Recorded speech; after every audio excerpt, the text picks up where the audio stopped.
Hello everyone, in this video I'll be translating and summarizing the latest Urdu broadcast by Shahbaz Gill to make it accessible for our English-speaking audience.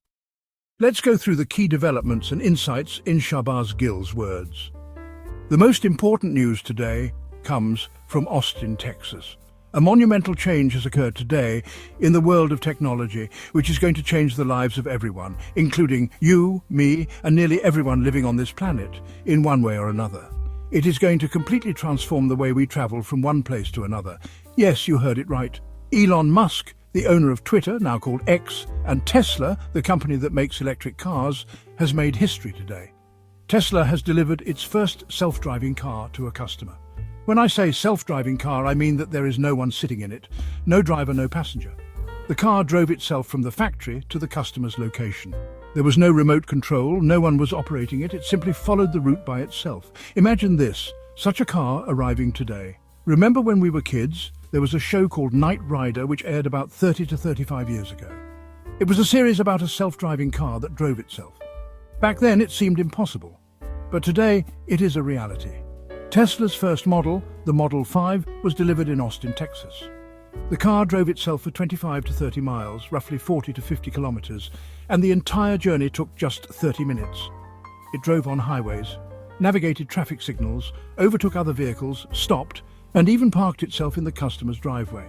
This was not just a demonstration, it was real and commercial, with customers actually receiving the self-driving cars. Now, the customer will simply get in the car and tell it to take them to the office, and the car will drive itself. Some might think, especially older people, what a ridiculous idea. Do we even need a driver now? But it's not about not driving, it's about convenience. Previously, we needed multiple cars for different purposes. One for office, one for family, and so on. Now you'll need just one. You can sit in the back, tell the car to take you to the office, and the car will do all the driving. You won't need a driver, which in many countries is an expensive luxury. The car will drive you to your office, return home on its own, take your family members where they need to go, and come back to the office when needed. This is going to change your life completely, and it's all happening thanks to artificial intelligence, or AI. AI is not just moving the world forward step by step, it's propelling it forward at hundreds of miles per hour. You'll soon see everything from food delivery to other services becoming automated. The journey from point A to point B in life is going to completely change. It's not just about cars, there's much more coming, and AI will play a big role in it.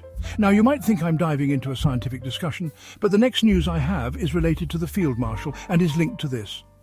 Let me first tell you what happened in Austin, Texas, and then we'll move on to Pakistan. In Pakistan, Uber, which was the only major ride-hailing service left, had already pulled out of the country. And now Careem has announced it will also stop its operations in Pakistan. Careem cited the government's policies as the reason, especially the high taxes imposed on businesses. These policies have made it increasingly difficult for companies to operate in Pakistan. Companies like Uber and Shell have already left, and now Careem has made the same decision. This announcement was made today, marking the end of ride-hailing services like Careem in Pakistan. On the other hand, Field Marshal Sahib, the army chief, was in Karachi today and delivered a speech where he stated that Pakistan is headed toward a bright future. He emphasized that Pakistan is not only a regional stabilizer, but is now stronger than ever in defending its sovereignty and national interests. He made it clear that despite companies like Careem leaving the country, Pakistan remains strong and resilient. Unfortunately, we also received sad news about the martyrdom of our brave soldiers in Waziristan. A security convoy was attacked, resulting in the martyrdom of 13 security personnel, while 14 terrorists were killed. This attack took place in North Waziristan, near Mir Ali, and was reportedly carried out by terrorists sponsored by India. The ISPR, or Inter-Services Public Relations, claimed that the attack was orchestrated by foreign elements. This is a significant event as it marks a shift in the way we now speak about such attacks. Previously, such incidents were not always openly attributed to foreign powers, but now every statement from our leadership includes mention of India's involvement. As for the situation in Pakistan, it is important to note that over the past 3 years, the country's debt has nearly doubled, increasing from 45 trillion to 85 trillion rupees. The GDP growth, which was over 6% during Imran Khan's tenure, has now plummeted to 1.5%. and inflation has risen by 100% in the last 2.5 years. The prices of electricity and gas have increased by 200%, and even yesterday, the government approved a 50% increase in gas prices. Petrol prices have also tripled, and unemployment has risen above 22%. More than 15 million people in Pakistan are living below the poverty line, and nearly 30 million children are currently out of school.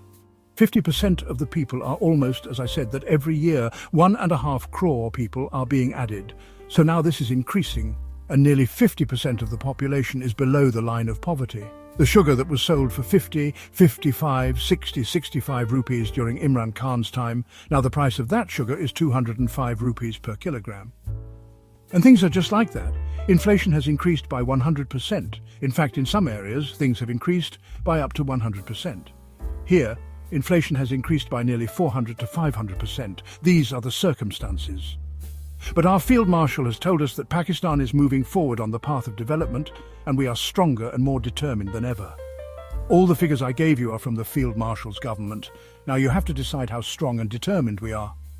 He also spoke at the passing out parade of the PNS Ra, the Pakistan Navy's unit. He said, "One plan is made by Allah, another by humans, but in the end what happens is the plan of Allah." He said this there. Just like that, we saw recently that our government nominated President Trump for the Nobel Prize, but the next day he attacked Iran. After that, we told the televisions that we had made a plan, Allah made a plan, and we got caught in Allah's plan. So, kindly stop talking about the Nobel Prize on TV. All our efforts that day were spent trying to control the narrative on TV. All the news editors, directors and anchors were told, beware, don't talk about us and the Nobel Prize. If we assume the plan made by humans was successful and President Trump did not attack, we would have boasted about it. In fact, many doubts were being raised that perhaps Field Marshal Sahib had told Trump, do nothing for the next 2 weeks, and I will talk to Iran and settle the matters. But the attack happened while he was still on his way to Turkey, still in the United States. After the attack, we told the media to stop talking about the Nobel Prize and focus on the issue at hand. So these are the circumstances, and we now wait to see what happens next. I have been very critical of these two women, Rima Omar and Benazir Shah. During my time in government, I criticized them a lot, and they also criticized me. I think they both strongly dislike me. The reason for this is that they criticized our government as journalists, and I, in turn, criticized them. I must say, however, that both of them are not fake liberals. The fake liberals in Pakistan are the ones who stand with someone just because they are their friend and ignore their wrongdoings.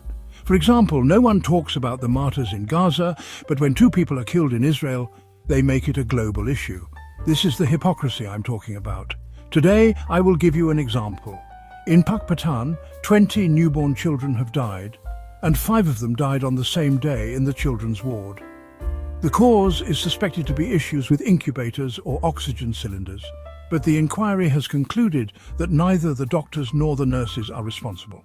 Benazir Shah and Rima Omar stand up against oppression, no matter who the victim is. They stand against tyranny and injustice. They are different from others because they don't selectively support one side. For example, Rima Sahiba and Benazir Shah were criticized by me, but when things went wrong, they stood up for the truth, no matter the cost. They have now said that this is the time for resistance, and if not now, then when? Democracy lovers keep saying this is not the right time. I ask them, when will the right time come? When the constitution is completely destroyed and the country's structure is changed, will you then raise your voice? Kamran Shoaib, president of our women's wing, recently made a statement. She said that when the judge was delivering the verdict, she could see the struggling body of democracy wrapped in a shroud. She also mentioned that the decision of the Supreme Court was a loss for democracy. I've read, quite a few social media posts about it, and one suggestion I came across was that the women who had contested for reserved seats in the parliament should sit in front of the Supreme Court and begin a hunger strike. If they don't, this issue will get more exposure. And if the authorities try to disperse them, it will expose their actions even more. Honestly, I agree with this suggestion. If the women whose rights have been taken away come together and peacefully protest in front of the Supreme Court, it will be a great demonstration. Next, DG ISPR, that's the Director General of the Inter-Services Public Relations, said that taking a person from their home and holding them unlawfully is wrong. There is a legal process for detaining a person. They must be presented before the law, and if found guilty, they should be punished according to the law. I was happy to hear this, but then, well, I realized that it was directed towards Indian citizens. In India, if a citizen is detained unlawfully, it is wrong. But if the same is done in Pakistan, we would be stronger and more determined. Today, a video surfaced where a young girl was saying that she had been informed that her older brother had been picked up because of his social media posts. The country had accused him of treason, and now she was being sought by the police. She was terrified, saying she had no intention of betraying the country and she was not a traitor. She said if her family is harmed, she would remain silent, but they would have to silence her forever. The video showed that her family had been picked up, tortured, and treated like terrorists.